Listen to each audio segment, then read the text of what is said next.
right, good afternoon, everyone. Thank you guys so much for joining us today. My name is Aram Mihal, and I serve as the Assistant Director of Alumni Engagement here at Emory University. Before we get started, we have a few housekeeping announcements for today's session. Please note that the views and opinions expressed in the Learning Development webinars are those of the individual speakers and do not necessarily reflect the official policy, position, or views of Emory University, the Emory Alumni Association, or its affiliates. The content provided in the program is for informational purposes only and should not be construed as an endorsement by Emory University or the Emory Alumni Association. This session is being recorded, so please keep your microphones muted to avoid disruptions, though we do encourage you to keep your camera on. We love seeing your beautiful faces. And if you have any questions throughout the session, please feel free to share them in the chat box. Now, the fun part.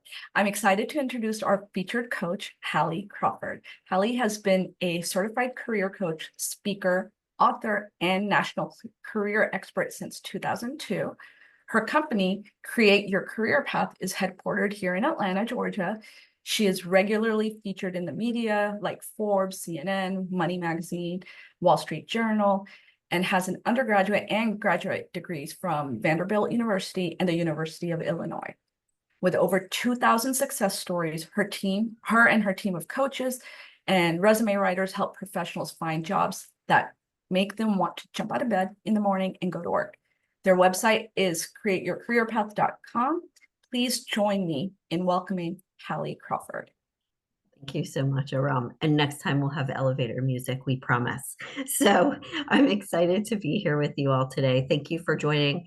I know, this is summertime. A lot of people are on vacation, et cetera. So I really commend you for focusing on and paying attention to your career needs and goals during summertime so that you can implement some of the changes, exercises, et cetera, that we're going to talk about today this fall to make any needed changes to your current career path, environment, et cetera, as you can, but also to help you identify your goals for the rest of this year, for next year, all of that good stuff. So we're going to be talking today about career values and values in general, and goal mapping and how those two things can align. And we want them to align so that you're setting the right career goals for yourself. So as Aram said already, I'll make this really quick. Certified career coach. I'm actually based here in Atlanta, Georgia. We have coaches all over. And one of the things I always like to say here at the beginning is that we try to give you as much useful, tangible information as possible during the course of our programs. Pick and choose what makes the most sense for you to start out with so that you don't get overwhelmed and you feel like you've got, okay, one or two action steps that you will take in the next couple of weeks that resonate the most for you or make the most sense for you based on your situation. And as a quick reminder, this will be recorded, or it is being recorded, and you will receive a copy of that recording. And a couple of quick admin items too, as we start to take a look at our agenda. There will be a link in the follow-up email for you to download and grab a copy of the slides. So just please know you don't have to frantically write everything down from today. You will get that at the end.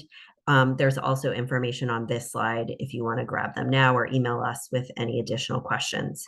We're going to talk today about clarifying career values and several ways for you to start working on that. Why we recommend leveraging our ideal career model to help you with your values mapping as well as with your overall career goals mapping too. And then we'll talk about how to establish some of those goals and do so in the right way. We will have time for Q&A at the end.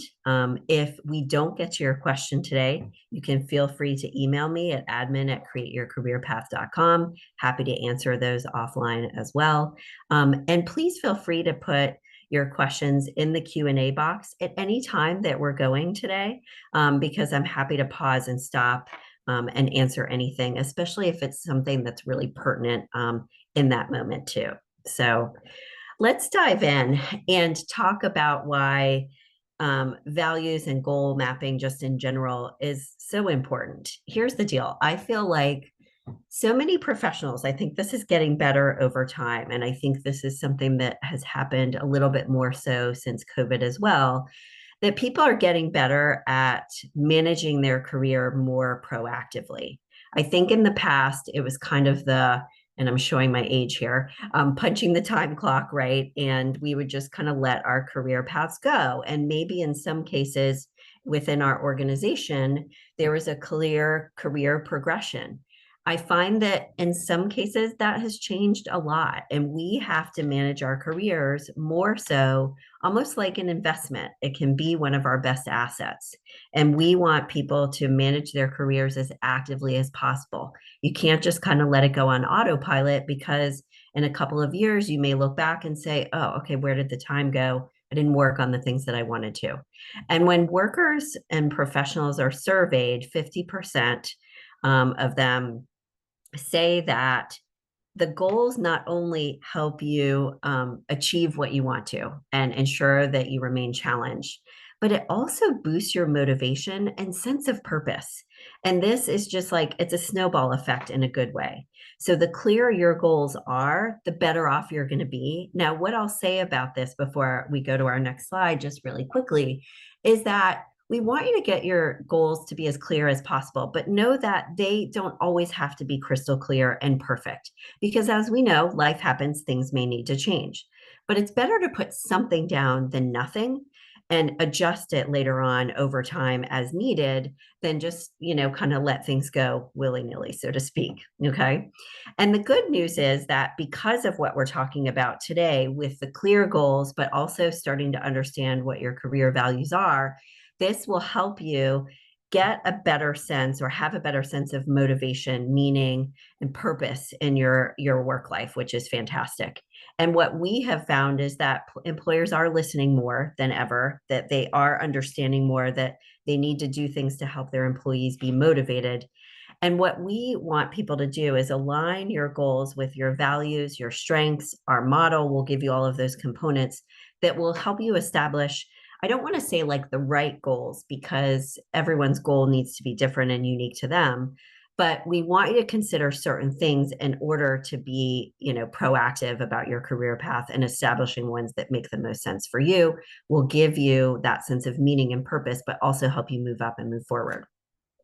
So with step number one, the reason why we want you to talk about clarifying values is understandably what happens to us over time is we just get caught up in our daily lives. We're busy, we've got tasks, we've got work life, personal life, and we sometimes will start to define ourselves externally in ways that maybe we don't want to as much or didn't intend to, but we just get caught up with things. And this could be, for example, define ourselves based on our role, our profession, maybe a little too much, based on the salary we make, past issues we've encountered in our work life, et cetera, status. And what can happen to us, and this is what I kind of wanted to put out there, is that we want people to, as much as they possibly can, have their career and their lives align with their true kind of core values that mean the most to them, versus what can sometimes happen to us. We can get or inherit values, norms, definitions, or priorities from society or a family that don't always fit for us.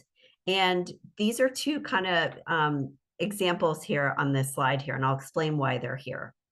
So one kind of norm or value that I adopted early on in my coaching career in 2002 is, people are always like, you need to take a break and really unplug and don't work when you're on vacation, right? I tried that for a while when I was running my business, like for the first year. And I actually found for me as a person, when I came back, I was more stressed than I was before I left.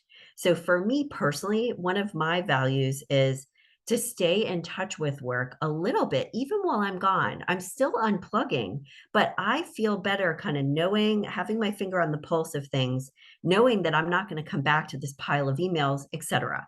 So any beliefs, rules that you have for yourself, etc. Like we've had clients come to us and they chose to be a doctor or a lawyer or something like that because their family, that's what they did, and they thought that that's what they were supposed to do or should do.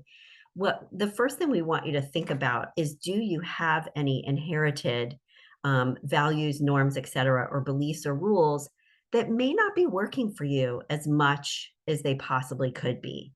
because we want to, as we look at this next slide, to help you clarify the values that are true for you and make the most sense for you as a person and as a professional. The first step that we need to take is identify and remove on the left-hand side of the slide any of those external definitions that we don't want or don't really work for us, ones that we may have gotten from somewhere else, because it's really important when you're mapping out your goals to identify goals that are going to be true for what you want as a person and a professional versus comparing yourself to others, and that your sense of yourself comes from the inside out versus the outside in. So the goal here on the right hand side is to set our schedule, our actions, our goals, etc., according to those internal definitions as much as we possibly can. I realize that this isn't always absolutely realistic. We have a boss. We have certain priorities and things that we need to take on based on what our organization and our role expects of us. I totally get that. But here's what we find if you look at the bottom right of this slide is that even once you identify your values, even when you start to make really small changes in, for example, how you approach a specific project or task, how you prioritize your day, and whether you work on certain things at the beginning of the day or at the end, some of those things that you can have control over, it actually can make a really big difference. So please know that when you're thinking about what we're talking about today, we are not suggesting that you have to turn your life absolutely upside down in order to achieve these goals. What we have found is that really small shifts in things can actually make a huge difference, and not just your satisfaction, but how you're leveraging your strengths more effectively, how effective you are at your job and moving up to that next level, etc. And part of why, and we'll go ahead and launch our first poll here if we could, is we want our sense of ourselves and our goals to come from the inside out versus the outside in, because external circumstances can change. Now, as you're working on this poll and filling it out for us, think about and I guess I should say, I realize that, like I said, there are things that we need to be doing according to what our boss is saying we have to do or recommends, etc. I get all of that. But as much as possible, and even if you don't share some of these things with your boss, we also want you to have some kind of goals over on the side that help you with your own personal career progression, whether it's moving up, moving on to go somewhere else, etc. So let's do our first poll here if we could. And if you want to answer, actually, if we can just stick with the first poll, that would be a little bit better, because then you can understand what we're asking these other ones. So the first poll here is, do you think you have values, norms, or priorities that are external, not as true to who you are as it could be? And please know you're not alone if you're saying yes. It's totally normal for that to be the case if that's the case for you.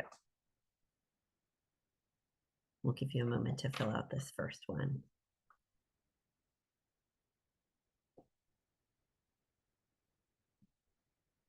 And so far, it's kind of neck and neck. I'll be curious to see where this lands. We usually find it's a little bit about half and half. Typically, we find that people will say, I've got external things that are running the show a little bit more.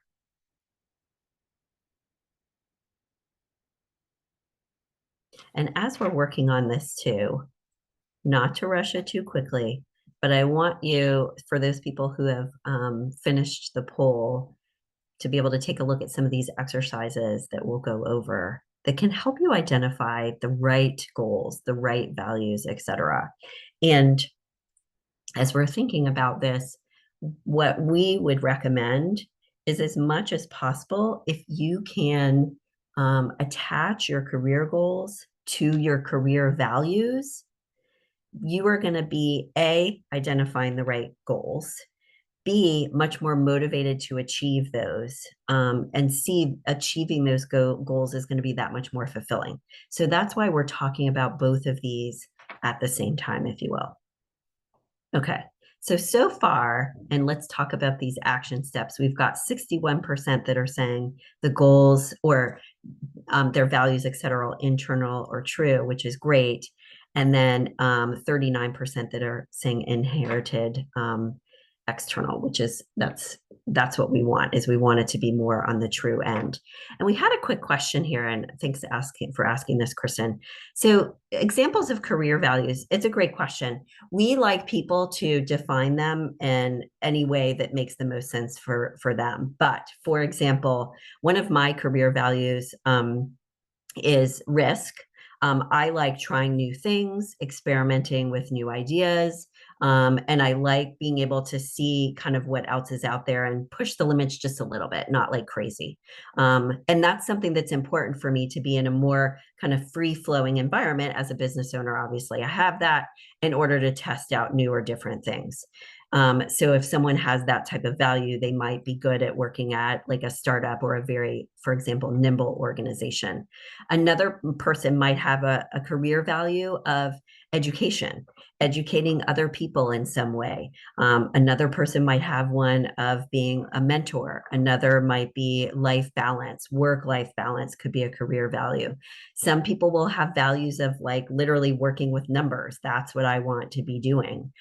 So those are some examples. They can go anywhere from like what you want your work environment to be, for all the way to like the tasks that you may want to perform. So it's a great question. I hope that gives you an answer as a starting point. And I feel like as we go today too, some of that, it'll give you a little bit more clarity, Kristen, as well. So some of the ways, if you take a look at this next slide, some of the ways that you can assess what's going on for you related to your values as well as your goal mapping are doing this quick self-assessment like we started today. Think about this tonight. Where are you defining yourself maybe incorrectly or externally versus what's true for you? Are your actions and your goals aligned with those things that are true for you? And one exercise is just to journal for 5 minutes about, what does success mean to you? And what does it mean to you at this point in your career? That can give you some clues to what's really important to you at this point in your life and career. Another action step that can be really helpful to help understand what your values are, but give you a little bit of sense of what your strengths are and what your goals could be too, career-wise, is to interview other people and ask them, what adjectives come to your mind when you think of me? And what do you see are my greatest strengths? This can give you that objective opinion and help you see things that you may have missed or may have discounted because they come naturally to you. Another exercise, if you're the type of person that really likes journaling, or will even have clients create a vision board about, imagine yourself in your career in 10 years. What qualities do you want to have, as well as goals you want to have achieved? And how close are you to that today? That can help you establish those goals, but also create a vision for where you want your career to go. And then finally, writing down and thinking about what fulfills you and what you're passionate about. And do you honor those things regularly, even if it's in your personal life in some way, shape, or form? And what we're going to do next is, as part of talking about values, some of the ways that you can determine what some of your values are is actually, if you dig underneath some of your interests, your hobbies, your passions, maybe even things that you were interested in as a kid, those can be clues to some of your values. And I'll use me as a quick example. That's why there's a mermaid on the slide. When I was a kid, I wanted to be a mermaid at Weeki Wachee. I grew up in Florida. We went there all the time. I thought that would be the coolest thing. Now, obviously, it wasn't the most realistic thing for me to do. But what was interesting is when I was thinking about my career values, I looked at the things that I'm interested in my personal life, the TV shows that I'm drawn to, the things that I read. All of these things can help you when you start to identify themes between, gosh, I'm always like interested in these types of TV shows, or these are my typical hobbies. Ask yourself the question, what is it about those things that are appealing to you? You'll start to be able to pull out some of your values there and some themes between the different things that you're interested in. So, for example, for me, although being a mermaid wasn't the career path I chose, for good reason, there are actually values for me in that childhood dream of risk. It seemed a little bit risky. And I, like, again, like I said, I enjoy snow skiing, horseback riding, some activities. I'm not going to jump out of an airplane, but some activities that some people might feel like are a little bit more risky. That's one of my career values. Another one is education and also entertaining people in some way. What I do as a coach providing these webinars, it's educating people, but there's a little bit of that creativity that I enjoy as well, and being like presenting the material in an engaging way. Those values are part of my career values as well, and we're present in that childhood dream. So this is why I think it's worth even looking at things outside of your career that you're interested in, because there could be values that it gives you clues to some values that, for example, if creativity is one of your values, how can you infuse that a little bit more in your current work life? Okay. So I gave you already a couple of ways to start to identify some of your career values. And here's a couple more listed on this slide. Define success for you, journal about it. There can be clues to your values right then and there as you start to think about that. We actually like for people to do what we call a peak experience exercise. And that is an exercise where we'll ask a client to think about a moment in time or a period of time in their life when they felt lit up. Things were rocking and rolling, they felt really good. It could be a trip abroad. It could be graduation from Emory. It could be we had one client actually give us a peak experience for him was being the editor of his high school yearbook. We pulled values out of that for him. Here's the bottom line with this. What we like is if you start to define your career values, if you start with personal values first, you're going to end up with career values that are more true to you versus, for example, I'm going to use AI and ask AI what are some examples of career values. That can help you identify what some of yours are because you can identify what you're drawn to. However, we also highly suggest that you use this peak experience exercise and ask yourself, what was cool about that experience for me? What was neat about it? It's not always about the details, but what was cool about it for me? Why was it so fulfilling and rewarding? And then if you define or excerpt or extract, whatever the right word is, your career values from those personal values, you're going to get things that are more true to you than just picking from a list online. So we would recommend doing both. Those can give you ideas, but think about your personal values as well. This will help you identify goals that are going to be truer for you. Now, let's take a look at this next tool. And this would be step number 2 to help you clarify and establish good, solid career goals for yourself that make sense, that are aligned with the right things. We would like to suggest that you leverage this career model. So when I first started coaching in 2002, pretty early on, I realized it would be good and helpful for people to have like a model to latch onto to understand what are the different criteria for not just the right career fit, but what are the things they need to consider when defining their career goals. And I'll explain what each of these pieces mean here for just a second. So let me move over there and feel free to ask questions as we go, as I said earlier. So what I would say, number one, is although the fulfillment piece is where your values are housed or where they come from, so to speak, because your values are your guideposts to fulfillment. When you take action in alignment with your values, personally and professionally, you're going to be more fulfilled, motivated, rewarded, etc. Your values actually can come from other components of the model too. So let me go through this step by step. So it's worth having some career goals that are aligned with fulfillment. So even if you can't suddenly change your job tomorrow, we have to be realistic about things. If there's a different way you might be able to approach some of your current tasks that could be more creative for you or, aligned with your values like we've just said, we want you to establish some goals for fulfillment in the long run. Even if it's like in 10 years, for example, I'd like to do something a little bit more fulfilling for me. So align your goals with those, with fulfillment first. The second thing we want you to think about is kind of like we talked about a moment ago with your interests. What do you tend to be interested in professionally? That can give you clues to what some of your values are. Are there projects or tasks or clients you've worked with in the past that you really, really enjoyed? There are clues there to what you might want to incorporate into some of your career goals because those could align with your values a little bit. So things that have interested you in the past. We suggest looking at, I just realized I need to move this over a little bit. The box there is overlapping the screen.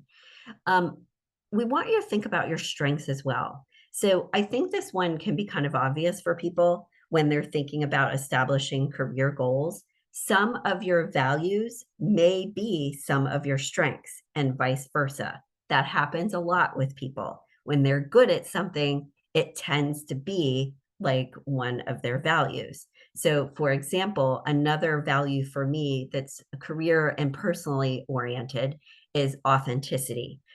That's how I run my business, how we approach working with our clients, et cetera. And I tend to just be naturally okay and good at that. So it's a strength, but also a value too. We want you to establish your career goals aligned with your strengths. We would suggest starting with top 5 strengths. You can take a strengths finder assessment, or there's lots of free strengths assessments online, which are helpful. But make sure that when you're establishing your professional goals, they're aligned with your strengths. And it's okay if you say, look, I'm kind of tired of using this one strength. I would like to bring up this other one and use this other one a little bit more. That would be more rewarding or fulfilling for me. So, what you want to ask yourself is not just what are my strengths, but how do I want to leverage those going forward? Because in some cases, it might be in a different way than you're leveraging it now. And that's okay. That's part of the right goal setting. Take a look at the experience that you have had and the experience that you would like to obtain or interested in obtaining in the long run career wise, and how this helps establish goals for you. Do the same with education. Do you need to do a better job, for example, about attending conferences, taking a couple of classes every year, for example, to help you stay challenged but also more effective? Is this one of the things that will help you get up to the next level by getting certified in project management or something else? So, experience and education need to play a role in your career goals, because it's not only about helping you move forward and move up, if that's what you want to do, but it's also about helping you stay challenged and rewarded too. Most people feel that way and want to feel like they're learning that next new thing so that it helps their motivation too. The next element of the model to consider is your personality type. Make sure, and this one is really important, make sure that when you're establishing your career goals, you're establishing goals that will align and help keep you in the zone of your personality type. And what I mean by this, for example, is if you're more introverted, don't put a bunch of goals on your list that are going to force you to be a more extroverted person. That's not who you are, or vice versa. If you are more of a big picture thinker, or on the flip side of this, maybe a little bit more detail oriented, don't try to fit yourself into a role that isn't going to make sense for you. So be true to your personality type when you're considering your career goals as well. Okay. And then finally, the last 2 items, but absolutely not least, because, for example, compensation is critically important to help us pay our bills, et cetera. But we want you to set goals for the ideal work environment for you. Again, knowing that you can't control for everything, but are there things you can do to your office space that will help it honor your values and help you be more effective or efficient? For example, are you in the right culture or work environment for you that supports who you are as a person and as a professional?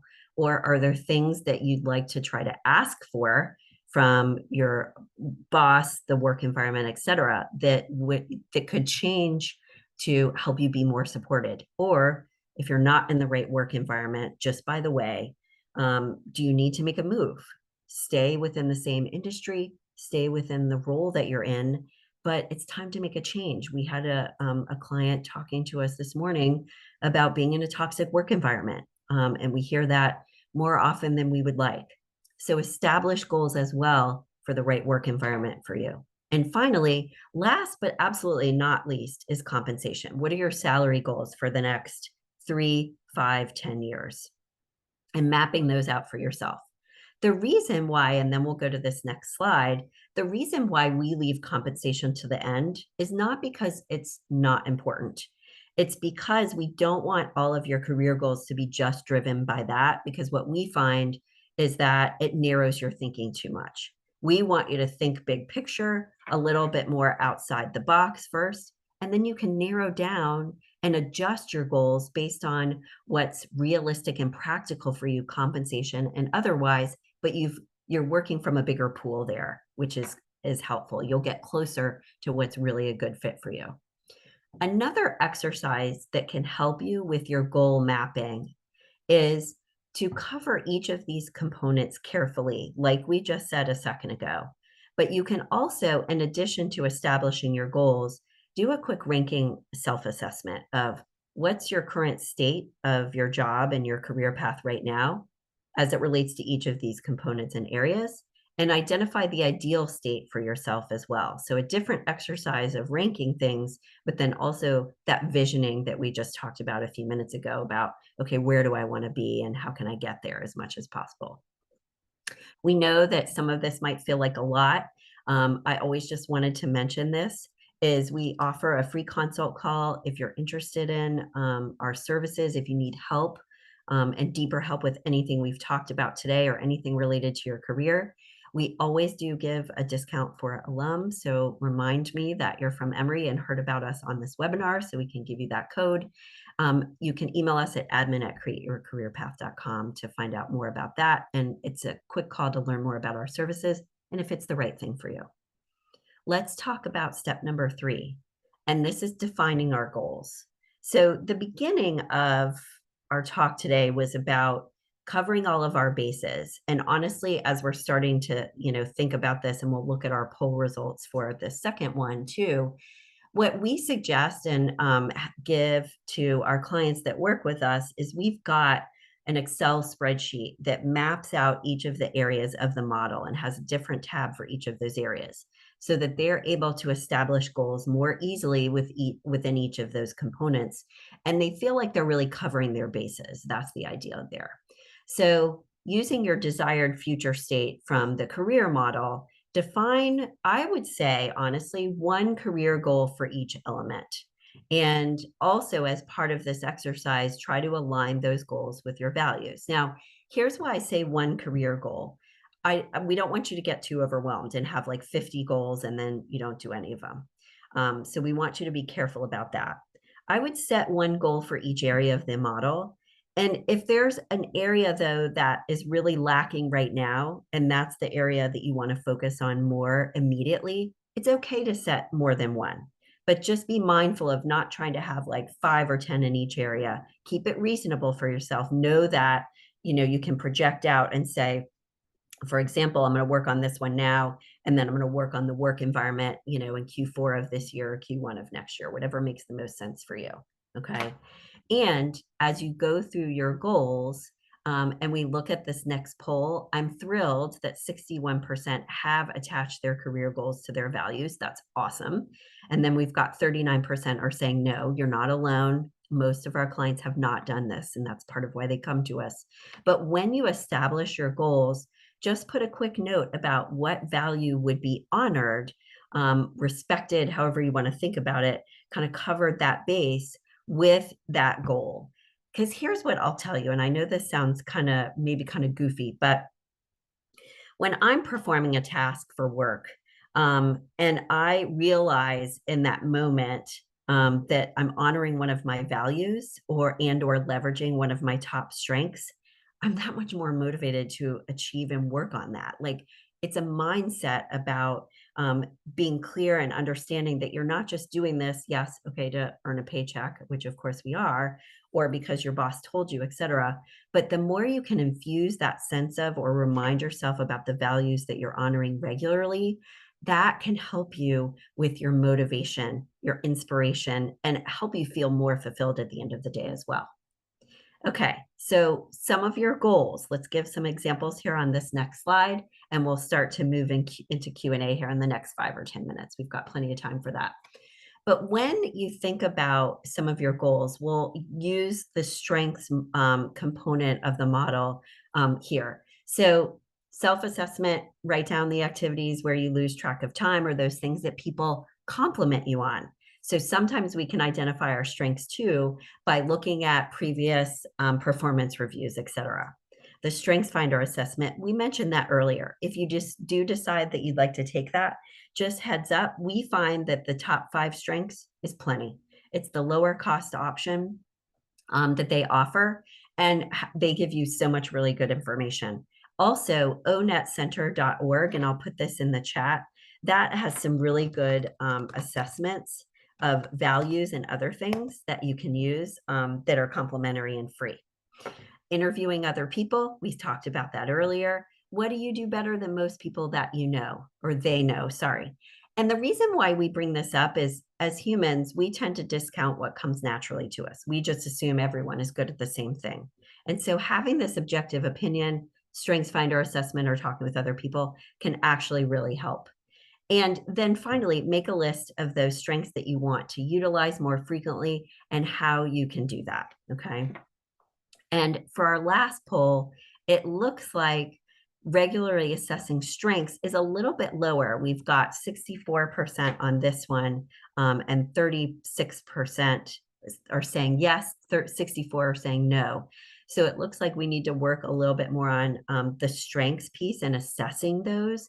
Here's the deal with your strengths, and I'll just tell you this before we get to the next slide, is we have found, just using this as an example, people will take a strengths finder assessment, and then maybe like 5 years later, they'll ask us, should I take it again? Will it be the same? What we find is your strengths, you're not necessarily suddenly going to have some brand new strength out of left field.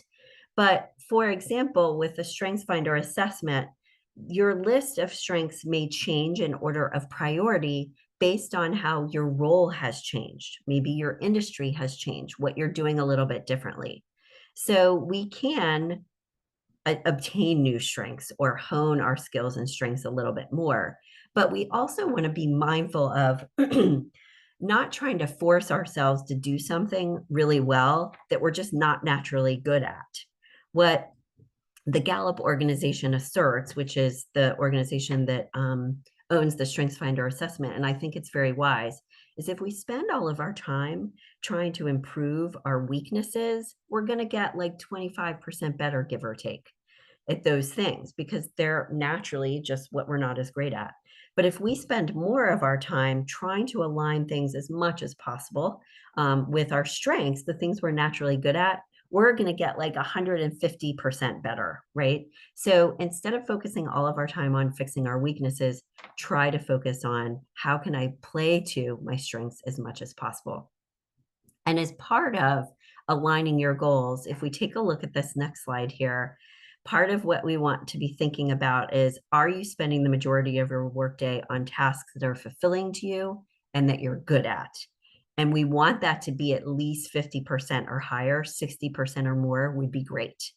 What experience do you want to leverage long-term? Do you want to gain new experience? So these are some example questions that you can ask yourself for each element of the career model to help you identify the right goals and align them with your values more. Now let's do a quick review of what we've talked about. Talk about strategic career planning. We'll get to Q&A in just a moment here. But remember, we talked about at least working for a couple minutes on discarding those external definitions, because they can have us go off track and go off the rails with what we really want to achieve.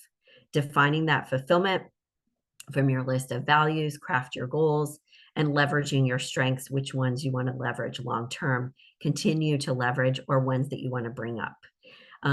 The strategic career plan that we help people develop, just going back to this, to the model here for a second. Well, here we go. Cover all of these bases. So create a spreadsheet, create a Word document that has each of these pieces in it, like as a section, because it's going to help remind you of the things that you want to make sure to cover your bases effectively. And having a strategic career plan, we like Excel because you can have a tab for each value and each area of the model if you want to, however you want to set it up, depending on how you think. And what we would recommend with your goals and your plan is to project out 1 year out, 3 years out, 5 years out. And if you want to, 10 years out, doesn't have to be quite that far, but start at 5 years out, let's say, and work backwards from there so that you're establishing the right goals and you've got a sense of timeline. You can always change things over time if needed. And then what we recommend is that you touch base with and evaluate and review your strategic career plan on a quarterly basis. It doesn't have to take that long. The heavy lifting is at the beginning where you're putting everything down up front. You can always make adjustments along the way. Keep that in mind that you need to be flexible with it. And it could take like 10 minutes each quarter to evaluate things and change them. But this will help you drive and steer your career in the right direction with the right goals, etc., so that you're being more proactive versus reactive. And that's the goal at the end of the day. Okay, so let's go ahead and do our Q&A. And I should have put Q&A here. This isn't just about taking action. But the first thing that we would like is if you would write down one thing, one action step that you will take in the next week. That would be great.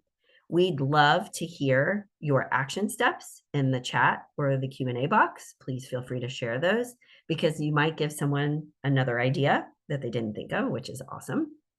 And we'll go ahead and answer questions as well. We've got some suggested action steps here. And we had someone ask, and I just want to be really clear, we're not paid by StrengthsFinder at all. We just like their assessment because we feel that it's very easy to digest. You can use it with teams. You don't have to have an expert, help you interpret all of the results necessarily. And I believe, if I'm right, Hillary, I think it's around like $30, give or take, for the top 5 strengths assessment. So it's something around that, at least close to it. Thanks for asking. And leverage, remember I put onetcenter.org in there. That is another place where you can get some good tools and assessments as well. And I didn't share as much about this, but this is where you can use AI a little bit. So I'll just throw the technology piece in there. If you are trying to work on a strategic career plan for an event planner, if that's your profession, or a different profession, you can ask AI to give you some examples. Now, remember, you're going to have to tailor it and you're going to need to change it. And we've had people ask AI for examples of things that they're like, it wasn't as good as I thought, but it gives them a couple of ideas. But you can use that for specific industries, for specific career paths, roles, etc., to help you with your goals and your planning, and in some case, your values. What we tell people is just don't rely solely on AI and that's it. Because again, although it's awesome and it's good for food for thought, it's a computer and you're going to need to, adjust things. So we've got a couple of people who shared, and I'll keep it confidential as needed, with their action steps. Go through the slides and see what's applicable to me. I think that's awesome. And then again, remember, you can hold on to these because you can write down other things later on as you get to them.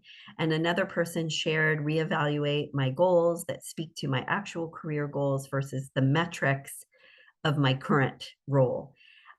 Thanks for sharing that, because obviously we're not saying ignore what your boss says your goals are or your organization, but add to and evaluate them based on what's going to be a priority and helpful for you too. And I'm just going to put a quick note in the chat for my email address. If you have questions that you think of later, you can get the slides here if you want. Email me, with any other questions you have related to what we've talked about.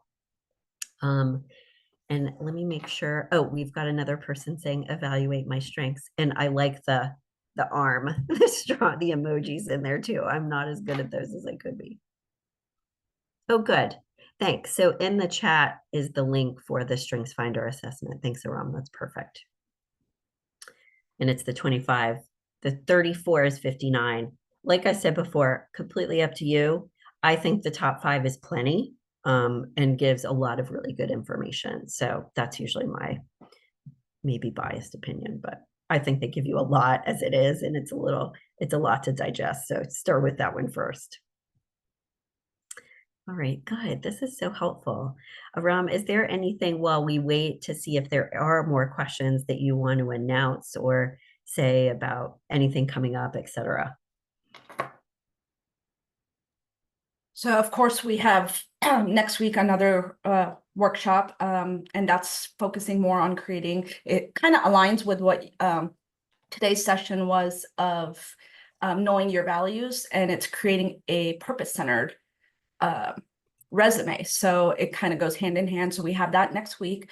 And as Hallie mentioned, you will get all her contact information and a link to the slides to get the slides and everything. We'll send out the recording, everything in the email afterwards. So, and let's see. Oh, you have a question in the chat also. Thank you. I was replying to someone who direct messaged me. Okay, so there's that reply. How would I best apply this if I'm a business owner? Great question. I think that even more so as a business owner, because that's going to be your brand and how you perform your services, provide your product, whatever. I would use the same thing and use the ideal career model to help you with your vision, mission statement of your organization and with your action steps and your goals, but infuse those things into your business plan, if that makes sense. So do the same thing that we're talking about for your personal or professional goals, I should say, for yourself, but then align those as much as you can or put those into your business plan. Okay. Are there any specific nuances for considering semi-retirement or second careers? The only nuances I would say is for those retirement or second careers. Some people, the compensation may be less of a deal for them. They might be more or less worried about it. But also, I find that the fulfillment piece tends to be a bigger deal because people tend to want to give back more, do something really rewarding and fulfilling, and they feel like in retirement or closer to it, they can do that more. Those would be the only adjustments. Besides that, it's pretty straightforward. And then, oh, someone shared a personality assessment, 16 personalities. That's great. Thanks for sharing that. Like the advice to spend more time playing to your strengths. Yeah, we get bogged down in unenjoyable stuff. Totally happens. We have to do our jobs. That's part of it. But as much as you can, like sprinkle in enjoyable tasks in between those other ones, because that'll help you with your motivation. All right. These things are high priority when you're seeking a job in a new city or country. But what I would say is that you want to play to your strengths more and your experience more when you're looking to make a shift in location. Those tangible things are going to be that much more important because you already have okay, I need to make a move. And that's a little bit of a hurdle to get over. I don't want to be negative, but you've got that hurdle. So I would be looking for things that are aligned with or similar to what you're doing now when you're moving location. And then you can always move around later on within that location if you need to change. I think we got to everything. Great. Yeah, great content. Once again, everyone, thank you so much for joining us and participating in today's session. We encourage you once again to schedule a complimentary career strategy session for additional assistance with Hallie. As I mentioned, you'll receive an email from me soon with more information on how to set that up. You'll also receive a link to complete a short survey following the event. Please be sure to take a few minutes to share your feedback with us. We do read all of that feedback and we share it with the coaches so we can further improve the programs. We have amazing coaches, but everyone loves feedback. So just take a few minutes and get that done. And on behalf of Emory Alumni Association, we want to thank you again for learning with us. Have a great day.